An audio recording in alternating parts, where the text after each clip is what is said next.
বিশ্বকর্মা পুজোর দিন ডুয়ার্সে পূজিত হয় বিশ্বকর্মার বাহন। প্রতি বছরের মতো এবছরও হাতি পুজোর আয়োজন করা হয়েছে গরুমারা জাতীয় উদ্যানে। পুজোয় সামিল হলেন বনকর্মী, বনবস্তির বাসিন্দা সহ পর্যটকরা। প্রতি বছর বিশ্বকর্মা পুজোর দিন ডুয়ার্সের গরুমারা বন্যপ্রাণ বিভাগের অন্তর্গত গরুমারা বিট, ধূপঝোড়া বিট এবং বুধুরাম বিটের পিলখানাগুলোতে হাতি পুজো অনুষ্ঠিত হলো।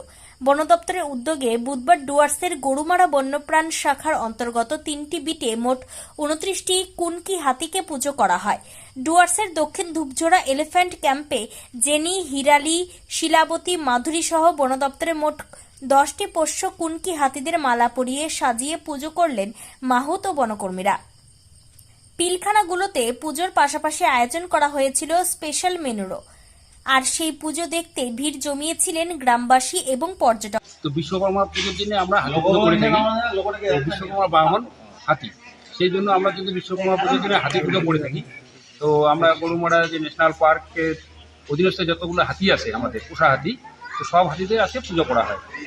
ব্রাহ্মণ দিয়ে আমরা পূজা করি, যাতে সারা বছর আমরা ভালোভাবে কাজ করতে পারি, ওদের নিয়ে ভালোভাবে থাকতে পারি।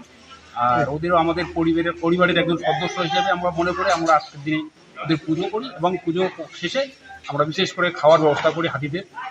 বলছি যে আজকে এই পিলখানাতে কতগুলো হাতির পুজো? এই পিলখানায় 10খানা হাতি আছে। কি কি আজকে বিশেষ খাবার রয়েছে? আজকে বিশেষ খাবার আখ আছে, গুড় আছে, কলা আছে, বিভিন্ন ধরনের ফল আছে, এগুলো খাওয়ানো হয়। এবং সকালবেলাকে স্নান করানো হয়েছে নাকি? সকালবেলা স্নান করানো হলো, স্নানের পরে আঁকানো হলো টক দিয়ে, সাজানোর পরে তেল দেওয়া হলো, সাজানোর পরে পুজো হলো, পুজোর পরে এখন খাওয়ানো হলো। প্রথমবার আগেও দেখেছেন? না আমি আগে দেখিনি, এটা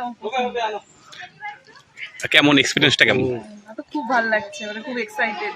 প্রথমবার দেখছি হাতি পুজো, কারণ আমি এটা দেখার সুযোগ আগে কখনো হয়নি, এই প্রথম এসছি আর কি। এখানে এত সুন্দর সাজিয়ে চারদিকে, খুব ভালো লাগছে। এই ভোগ করছেন? খুব ভালো লাগছে। আর বিশেষ করে দেখুন, ওরা তো বন্য জন্তু, ওরা তো আর মানে বোঝে না, সেখানে আমাদেরকে সতর্ক থাকতে হবে। ওরা তো ওদের জায়গায় মানে ঠিক আছে আর কি, সেখানে সতর্কতা আমাদেরই থাকতে হবে।